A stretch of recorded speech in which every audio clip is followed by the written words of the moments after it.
शिवाय। ओम नमः शिवाय। ओम नमः शिवाय। ओम वंदे देवमापतिं सुरगुरुं वंदे जगत्कारणं वंदे पन्नगभूषणं नगधरां वंदे पशूनां पतिं वंदे सूर्यशशाङ्कमणिनयनं वंदे मुकुन्दप्रियं वंदे भक्तजनाशिवं शिवदं वंदे शिवं शंकरं। कल हमने शंखचूर्ण की उत्पत्ति और कैसे उसका विवाह हुआ और कैसे भगवान शंकर के साथ वह युद्ध करने के लिए तैयार हुआ, इस विषय में हमने सुना। अब हम कैसे भगवान शंकर उसका वध करते हैं, अब इस विषय में कथा प्रसंग को आपको सुनाते हैं। कुमार जी ने कहा, दानवेंद्र शंखचूर्ण ने बहुत बड़े विद्वान दानवेश्वर को दूत बनाकर शिव जी के पास भेजा। उस दूत ने वहां जाकर बरगद के नीचे बैठे हुए चंद्रशेखर शिव जी को करोड़ सूर्यों के तेज युक्त देखा। योगासन पर बैठे, ध्यान मुद्रा से युक्त, मधुर दृष्टि से युक्त, शुद्ध स्फटिक के समान वर्ण वाले ब्रह्म तेज से प्रकाशित त्रिशूल पट्टी धारण किए, व्याघ चल पहने, भक्तों की मृत्यु का नाश करने वाले शांत त्रिलोचन गौरीपति को तपस्या के फल को देने वाले, सब पत्तियों को देने वाले, शीघ्र प्रसन्न होने वाले, प्रसन्न मुख, भक्तों पर कृपा करने वाले, विश्व के स्वामी, संसार के बीज, विश्व स्वरूप, विश्व को जन्म देने वाले, संसार के पालनहार, विश्व के रचयिता तथा विश्व का संहार करने वाले, कारणों के कारण नरक रूप समुद्र से बचाने वाले, ज्ञान देने वाले, ज्ञान के बीज, ज्ञान से आनंदित रहने वाले सनातन शिव जी को देखा। वह दानवराज दूर पर ही रथ से उतरकर अपने पुत्र सहित उसने शिव जी को प्रणाम किया। दाहिनी ओर बैठे हुई भद्रकाली को, सामने बैठे हुए स्कंद को भी उसने प्रणाम किया। उन्होंने भी लोकरीत से आशीर्वाद दिया। उसके बाद शास्त्रों की ज्ञाता शंखचूर्ण के दूत ने हाथ जोड़कर शिव जी को प्रणाम कर शुभ दी। उसने कहा, मैं शंखचूर्ण का दूत हूँ, यहाँ तुम्हारे पास आया हूँ। शिव जी, तुम्हारी क्या इच्छा है, सत्य कहिए। किस प्रकार शंखचूर्ण के दूत की बात को सुनकर प्रसन्न होकर भगवान ने कहा, हे बुद्धिमान दूत, मेरी सुखद बात को सुनो। तुम उससे यह विचार कर विवाद के बिना यह कह देना, सब धर्मों को जानने वाले संसार के पिता ब्रह्मा के पुत्र महर्षि मारीच थे। ये पुत्र कश्यप थे। उन्होंने दक्ष से प्रेम से अपनी 13 कन्याएं दी। उनमें एक धनु नाम की कन्या थी जो कश्यप को सौभाग्य को बढ़ाने वाली थी। धनु के 4 पुत्र दानव अपने तेज से प्रकाशित थे। उनमें एक विप्रचित था जो महान बलि तथा पराक्रमी था। उसका पुत्र दानवेंद्र दम्भ महान बुद्धिमान तथा धार्मिक था। तुम उसके पुत्र दानवेंद्र धर्मात्मा तथा श्रेष्ठ हो। तुम पहले जन्म में गोप थे और धर्मात्मा थे, इस समय राधा के श्राप से दानवेश्वर हो गए हो। तुम दानव योनि में आ गए हो, वास्तव में तुम दानव नहीं हो।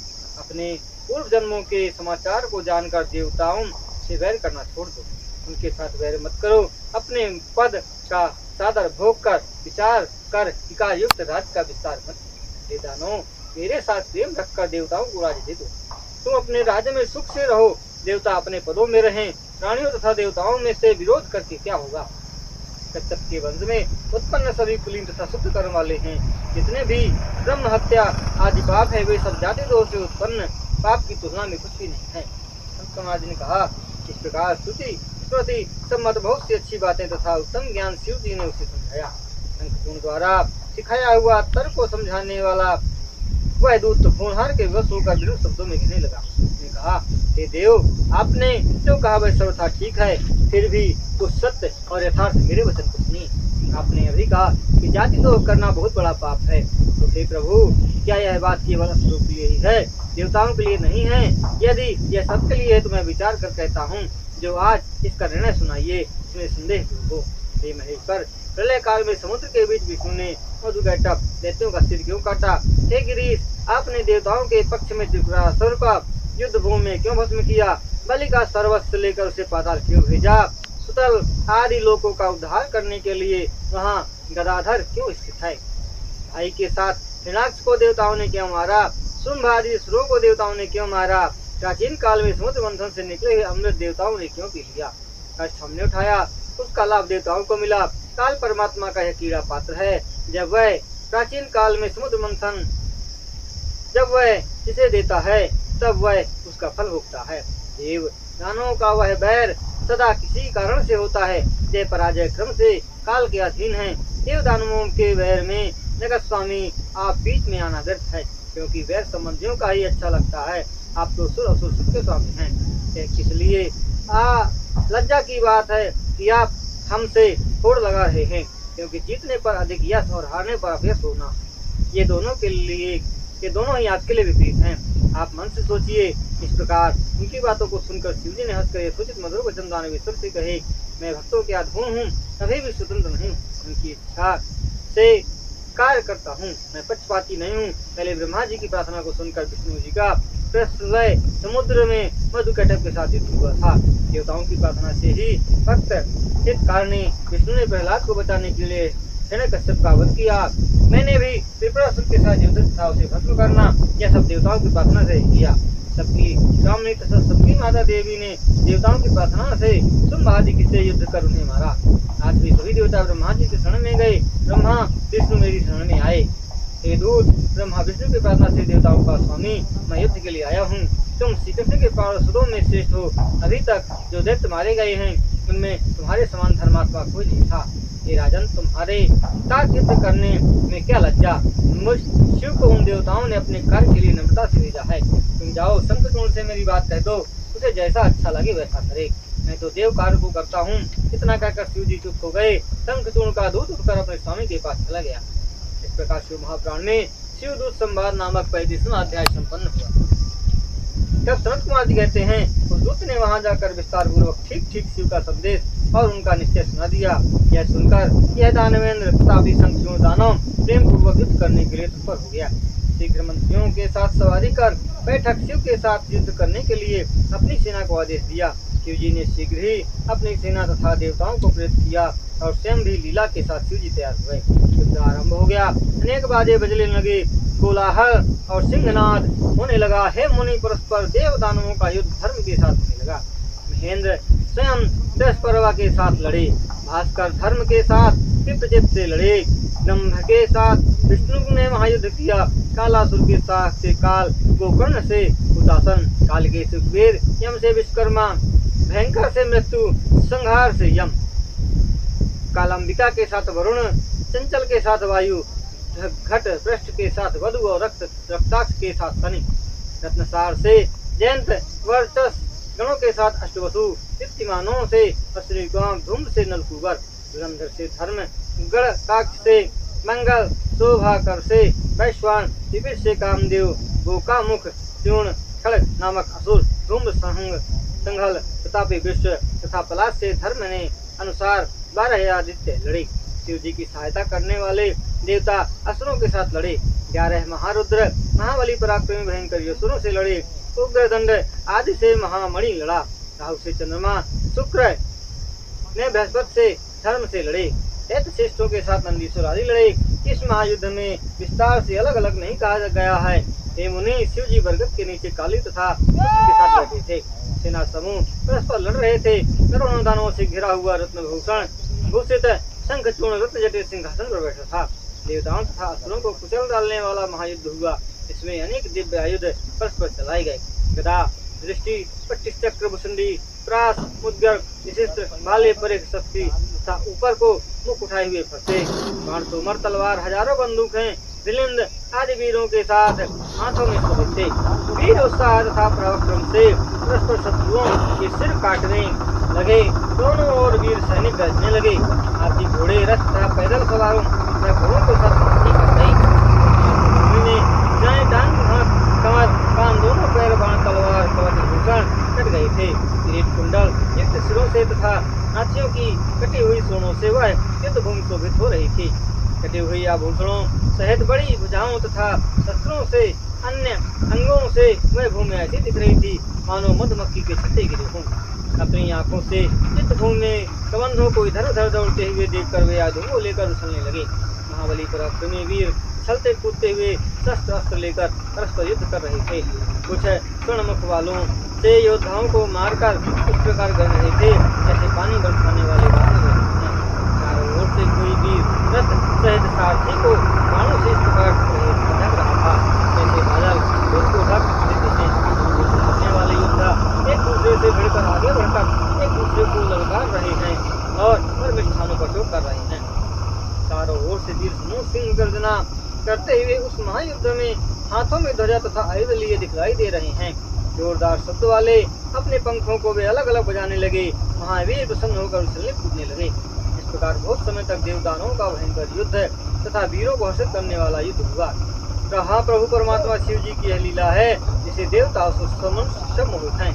इस प्रकार शंखचूर्ण वध प्रसंग नाम में देवदानव युद्ध वर्ण नामक 36वां अध्याय संपन्न। तब सनत कुमार जी कहते हैं, उस समय दैत्यों ने देवताओं को हरा दिया। वे अस्त्र शस्त्रों से घायल होकर डर कर भाग गए। वे लौटकर विश्वेश्वर शिव जी के शरण में आए। उन्होंने व्याकुल होकर बचाओ बचाओ कहा। देवताओं की पराजय को देखकर तथा उनके भयभीत वचनों को सुनकर शिव जी अत्यंत दुख हुए। कृपा दृष्टि देखकर उन्हें देवताओं को अभय दान दिया और अपने गुणों के बल को अपने तेज से बढ़ाया। शिव जी की आज्ञा पाकर महावीर शिव सुत स्कंद दानवों के साथ युद्ध भूमि में निर्भय होकर लड़ने लगा। तारकासुर के विनाशक स्कंद देव ने क्रोध करके सिंहनाद किया और दैत्यों की 100 अक्षौहिणी सेनाओं को युद्ध में मार दिया। कमल सदस्य नेत्रों वाली काली ने उनके सिरों को काटकर रक्त बहाकर सहसा उन्हें खाने लगी। साथ ही उनका रक्तपान करने लगी।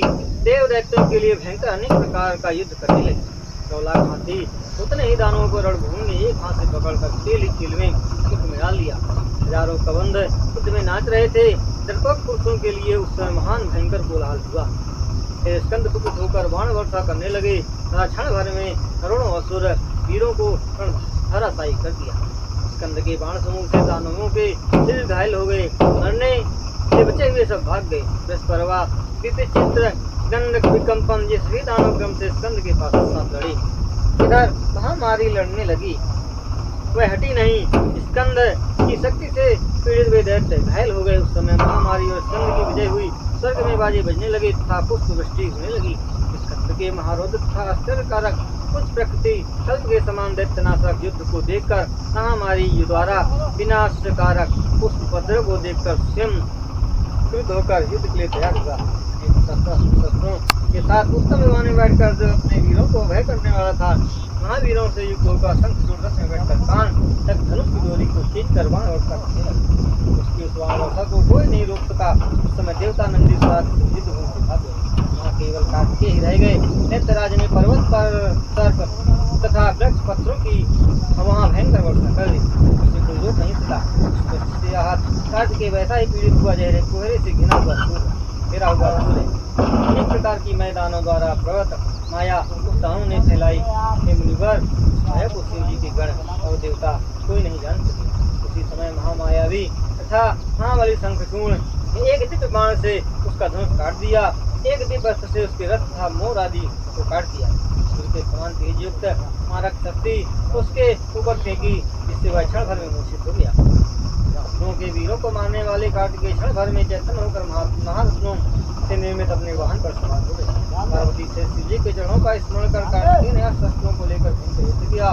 शिवपुत्र ने शंखचूर्ण द्वारा बरसाए गए सर्व पर्वत वृक्ष तथा पत्थरों को क्रुद्ध होकर दिव्य अस्त्र द्वारा काट दिया। पार्जन्य बाण चलाकर उसने अग्नि को शांत कर दिया। अपनी लीला से शंखचूर्ण के रथ धनुष काट लिया। उसके कवच घोड़ा कुंडल उज्जवल मुकुट को काटकर सिंहनाद करके बार बार गरजने लगा। उसके सदस्य तेजस्वी शक्ति को दानव राज ने छाती पर मारा। उसके प्रहार से वह देर तक मूर्छित हो गया। वह महाबली थोड़ी देर में उस कष्ट को दूर कर चेतना में आकर उठा और सिंह की बात गर्जा। महाबली कार्तिकेय को भी उसने शक्ति से प्रहार किया। ब्रह्मा द्वारा दी हुई उस शक्ति को सफल करता हुआ वह भूमि पर गिर गया। काली उसे अपनी गोद में उठाकर शिव जी के पास ले गई। शिव जी ने खेल ही खेल में ज्ञान दृष्टि से जीवित कर दिया। उसने अनंत बल दिया और वह प्रतापी उठ खड़ा हो गया। शिवपुत्र ने पुनः वहां जाने की इच्छा की। इसी बीच में महाबली वीरभद्र बलवान शंखचूर्ण से लड़ने लगा। वह दानव युद्ध में जिन जिन अस्त्रों की वर्षा कर रहा था, वीरभद्र अपने बाणों से काट दे रहा था। दानवेश्वर ने सैकड़ों दिव्यास्त्र लाए, उन सबको प्रतापी वीरभद्र ने काट दिया। यह देखकर प्रतापी शंखचूर्ण अत्यंत क्रोधित हुआ। तब उसने वीरभद्र की छाती पर शक्ति का प्रहार किया, जिससे वह पृथ्वी पर गिर गया। वह गणाधिपति क्षण भर में होश में आकर उठ गया। शिवगणों में प्रमुख उसने अपने धनुष को उठाया। इस बीच कार्तिकेय की इच्छा से काली फिर से दानवों को अपने गुणों को बचाने के लिए समर भूमि पर आ गई। तभी देवता यक्ष गंधर्व राक्षस पन्नग दंडीश्वर आदि उनके पीछे चलने लगे। अनेक मध्य पत्रों को वाद्यों को ढोने वाले वीर दोनों पक्षों में छुपकर हो गए। में शंखचूर्ण युद्ध वर्णन नामक 37वां अध्याय। तब सनत कुमार जी कहते हैं, उस भद्रकाली ने युद्ध भूमि में जाकर सिंहनाद किया, जिसे सभी दानव मूर्छित हो गए। वह बार बार अशुभ हाहाकार लगाकर हंसने लगी और मद्यपान करके रणभूमि में नाचने लगी। बड़े दाढ़ों वाली हाथ में दंड ली हुई उस देवी ने नग्न रूप धारण कर मधुपान किया। देवियों भी उस युद्ध भूमि में मध्य पीकर नाचने लगी। उस समय दैत्य गणों और देवगणों के बीच महान कोलाहल होने लगा। सभी देवगण प्रसन्न होकर गरजने लगे। काली को रणभूमि में देखकर शंखचूर्ण शीघ्र चला आया। उसे देखकर दैत्य भयभीत हुए। राजा ने उन्हें अभय दान दिया। काली ने प्रलय कारक अग्नि को उसके ऊपर फेंका। राजा ने वैष्णवास्त्र से उसे शांत कर दिया। देवी ने उस पर नारायणास्त्र का प्रयोग किया। सब दानों ने दानों को पीठ देखकर वह होने लगा। प्रलय की अग्नि शिखा के समान उसे देखकर शंखचूर्ण दंड की भांति ऊपर देखकर बार बार प्रणाम करने लगा। दानों को प्रसन्न होकर देख वह अस्त्र लौट गया। तब देवी ने मंत्र पढ़कर उस पर ब्रह्मास्त्र चलाया। जबते हुए आता हुआ देखकर उसने प्लान कर भूमि पर बैठ गया। इस प्रकार दानवराज ने ब्रह्मास्त्र को भी लगा दिया। फिर होकर दानवराज ने वेग से धनुष को निकालकर मंत्र पढ़कर देवी के ऊपर जबरदस्ती के। तब देवी ने मुख खोलकर युद्ध में अस्त्रों का दानों का हार किया।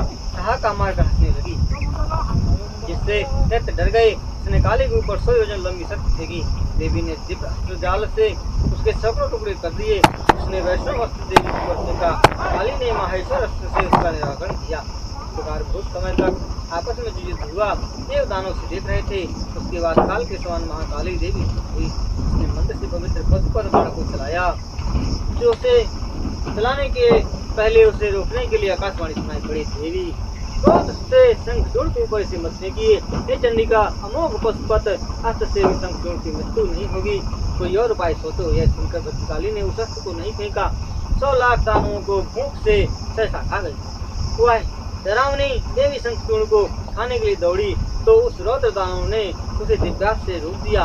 फिर कुपित दानवराज ने ग्रीष्म ऋतु के सूर्य के समान प्रचंड तेज धारा से युक्त अत्यंत भयंकर तलवार देखी। जोर से आते हुए उस खड़क को देखकर काली ने जलते हुए उसे खोलकर खा लिया। दानवराज ने और भी अनेक दिव्यास्त्रों का प्रयोग किया, किंतु देवी ने उनके सैकड़ों टुकड़े कर दिए। फिर उसे खाने के लिए देवी वेश ले गई। समस्त सिद्धियों का ईश्वर वह अंतर्धान हो गया। तेज से मुट्ठी बजाकर काली ने उसे न देखकर रथ को तोड़कर उसके साथी को मार दिया। फिर शीघ्र आकर वह मायावी शंखचूर्ण ने भद्रकाली के ऊपर प्रलयाग्नि की शिखा के समान चक्र फेंका। देवी ने चक्र को सरलता से बाएं हाथ से पकड़कर अपने मुख में डालकर खा लिया। अत्यंत कुपित होकर देवी ने उसे मुट्ठी से मारा। तब वह दानवराज चक्कर खाकर मूर्छित हो गया। वह प्रतापी थोड़ी देर में होश में आया, माता सोचकर उसके साथ उससे बाह्य युद्ध नहीं किया। दानों को पकड़कर देवी ने घुमा कर बड़े वेग से आकाश में फेंका। प्रतापी शंखचूर्ण वेग से उड़ गया और नीचे गिरकर भद्रकाली को प्रणाम करके उठा। संरक्षों से निर्मित मनोहर विमान पर धन रहित तथा पूर्ण पर युद्ध करने के लिए बैठा। दानवों के रक्त को वह काली भूख के कारण पी गई। इसी बीच आकाशवाणी हुई, अब युद्ध भूमि में गरजने वाले 1 लाख दानव और शेष हैं। हे ईश्वरी, उन्हें आप खा जाइए।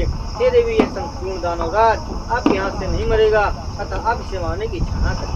इस आकाशवाणी को सुनकर देवी ने बहुत से दानवों को मांस तथा रक्त को खा पीकर भद्रकाली देवी के पास आई और उन्होंने युद्ध का समाचार सुनाया। इस प्रकार शिव महापुराण में काली युद्ध वर्णन नामक 25वां अध्याय संपन्न। काली की बात सुनकर शिव जी ने क्या किया? हे बुद्धिमान, तुम ठीक कहो, मुझे बड़ा कुछ हो रहा है। काली की बात सुनकर शिव जी ने क्या किया? हे बुद्धिमान, तुम ठीक कहो, मुझे बड़ा कुतूहल हो रहा है। जब सनत कुमार कहते हैं, भद्रकाली की बात को सुनकर महालीला करने वाले परमेश्वर अहंकार मुझे उन्हें आश्वस्त करते हुए से वास्तु जानने वाले शिव जी आकाशवाणी की बातों का विचार कर शिव जी अपने गए। सबके समान भैरवों, चित्रपालों और वीरभद्र को लेकर महावृषभ में बैठकर वीर रूप को धारण कर शिव जी रणभूमि में गए। उस समय रुद्र साक्षात काल रूप हो रहे थे। में शिव जी को देखकर विमान से उतरकर भक्ति पूर्वक ने दंडोत प्रणाम किया। उन्हें प्रणाम कर योग मार्ग से विमान पर चढ़कर कोई धारण कर धनुष उठा लिया। शिव तथा दानों का घोर युद्ध 100 वर्षों तक परस्पर बाण बरसाते हुए होता रहा।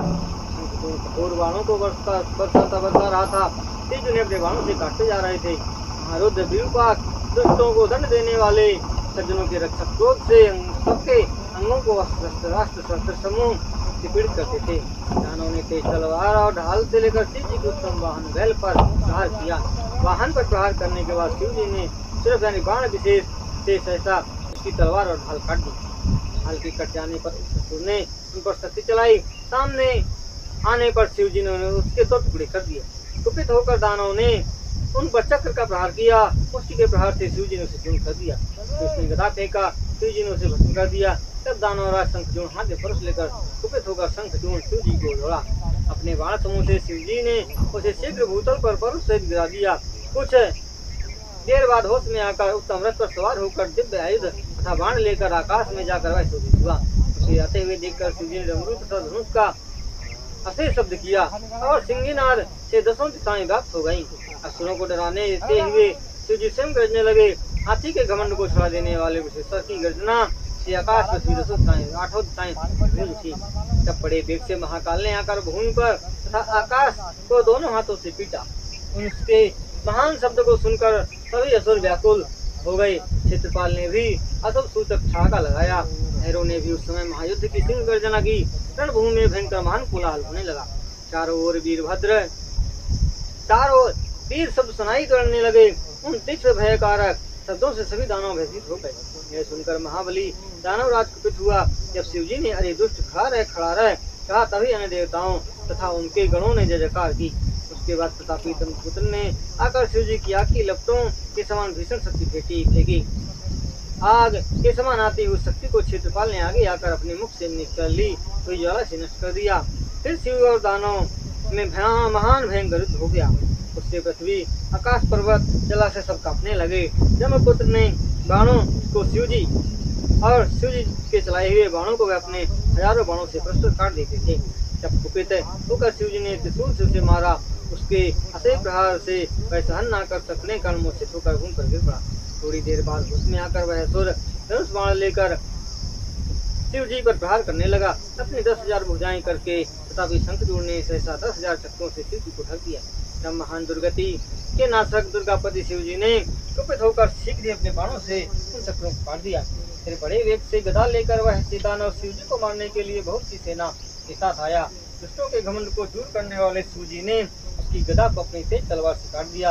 अपनी गदा के कट जाने पर वह दानव अत्यंत कुपित हुआ और उसने तेजस्वी अक्षय प्रज्वलित शूल को हाथ में ले लिया। दर्शन सूर्य को हाथ में लेकर आते हुए उस दानवराज को देखकर शिव जी ने बड़े वेग से अपने धनुष से उसके हृदय पर प्रहार किया। धनुष से छाती फटते ही उस शक्तिशाली शंखचूर्ण के शरीर से एक पुरुष निकला जो खड़ा रह करने लगा। उसके निकलते ही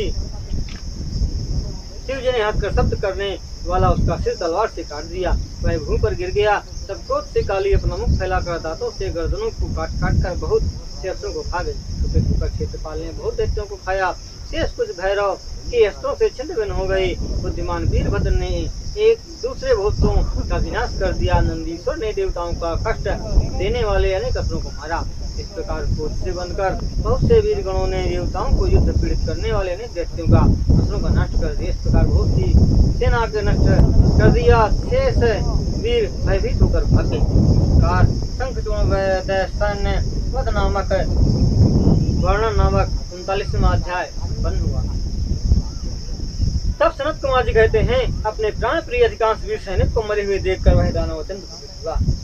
तब वह शिवजी से कहने लगा, मैं यहाँ युद्ध करने के लिए तत्पर हूँ। इनको मारने से क्या होता है? तुम मेरे साथ युद्ध करो। हे मुनि, इतना कहकर वह दानवराज निश्चय करके तैयार होकर युद्ध करने के लिए शिवजी के सामने आया और उस दानव ने महारुद्र का दिव्यास्त्र फेंके। महारुद्र पर दिव्यास्त्र फेंके। फिर उन प्रकार से बाणों की वर्षा की जैसे बादल पानी बरसते हैं। दृश्य होकर उसने अनेक प्रकार की माया दिखलाई। इनकी भावना किसी भी देवता को नहीं थी। यह देखकर शिव जी ने सब प्रकार की माया का विनाशक अति दिव्य मनोहर माहेश्वर अस्त्र फेंका। उसके तेज से वे सभी मायाएं शीघ्र नष्ट हो गईं। उसके सभी दिव्यास्त्र तेज हो गए। उसके बाद महाबली शिव जी ने उसका वध करने के लिए तेजस्वियों के लिए अक्षय सहसा सूर उठाया। जब उसे रोकने के लिए आकाशवाणी भेज शिव जी, इस शूल को मत फेंकिए, हमारी प्रार्थना सुनिए, आप क्षण भर में संपूर्ण ब्रह्मांड का नाश करने के लिए समर्थ हैं। ये शेख शंखचूड़ को मारने की क्या बात है?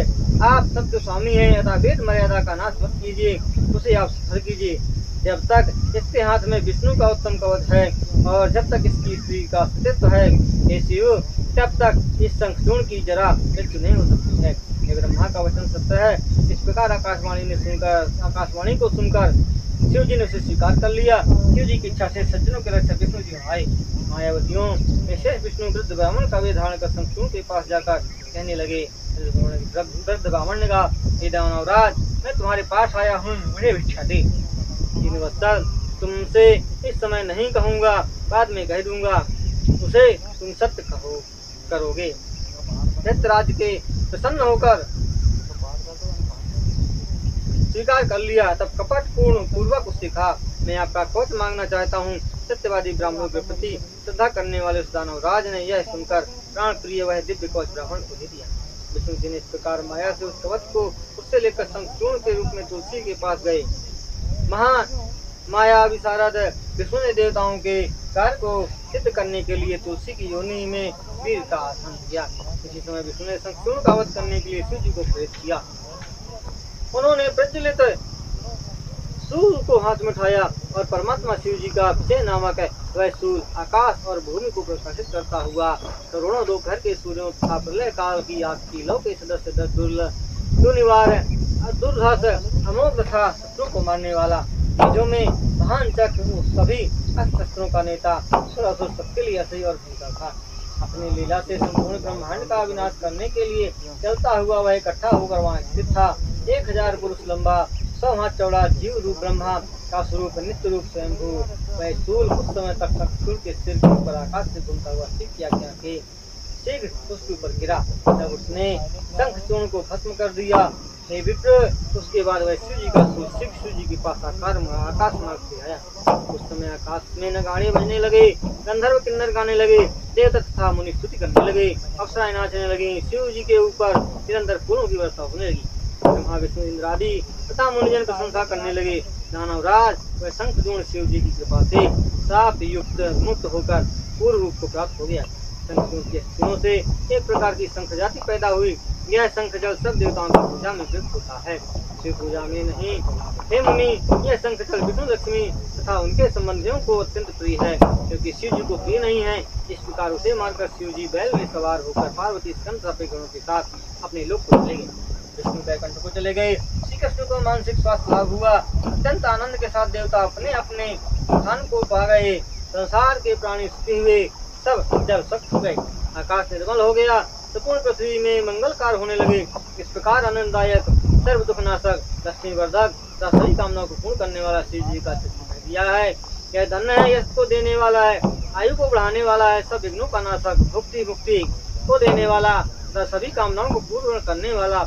जो शिव जी ने इस चरित्र को प्रतिदिन सुनता है, सुनाता है, पढ़ता पढ़ाता है, वही मनुष्य भी है। वह धन धान सुख सौभाग्य को निसंदेह इस लोक में पाता है और सभी कामनाओं के साथ विशेष करके शिव भक्ति को प्राप्त करता है। यह उत्तम कथानक सभी प्रकार के उपद्रवों का नाश करता है, उत्तम ज्ञान को देता है, शिव भक्ति को बढ़ाता है। ब्राह्मण ब्रह्म तेज से युक्त क्षत्रिय व विजयी श्रेष्ठ धनवान और शूद्र से सुनने से अपने कुल में श्रेष्ठ हो जाता है। इस प्रकार शंखचूड़ उद्योपाख्यान नामक 40वां अध्याय संपन्न हुआ। व्यास जी कहते हैं, भगवान नारायण ने तुलसी की योनि में वीर किस प्रकार रखा, उसे आप सुनिए।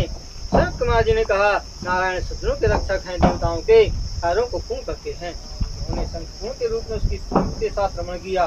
शिव पार्वती की आज्ञा पालन करने वाले श्री हरि विष्णु ने उस आनंददायक रणभूमि में आकाशवाणी को सुनकर महादेव जी ने विष्णु को शंखचूड़ के दिव्य कवच को लेने के लिए भेजा। वे अपनी ब्राह्मण रूप धारण कर श्री कृष्ण के पास गए और उससे कवच लिया। फिर शंखचूड़ का रूप धारण कर तुलसी के घर गए। तुलसी के द्वार पर जय जयकार के साथ नगाड़ा बजाकर उस स्त्री को चढ़ाया। उस जय शब्द को सुनकर वह पतिव्रता प्रसन्न होकर आदर के साथ सड़क की ओर देखने लगी। ब्राह्मणों को धन देकर शीघ्र उत्सव मनाने लगी। पति को आए हुए देखकर तत्काल श्रृंगार किया। रथ से उतरकर विष्णु जी शंखचूड़ का स्वरूप धारण कर देव कार्य के लिए उसके साथ गए। अपने पति को सामने आए हुए देखकर प्रसन्न होकर उसके पैर धोकर प्रणाम कर रोने लगे।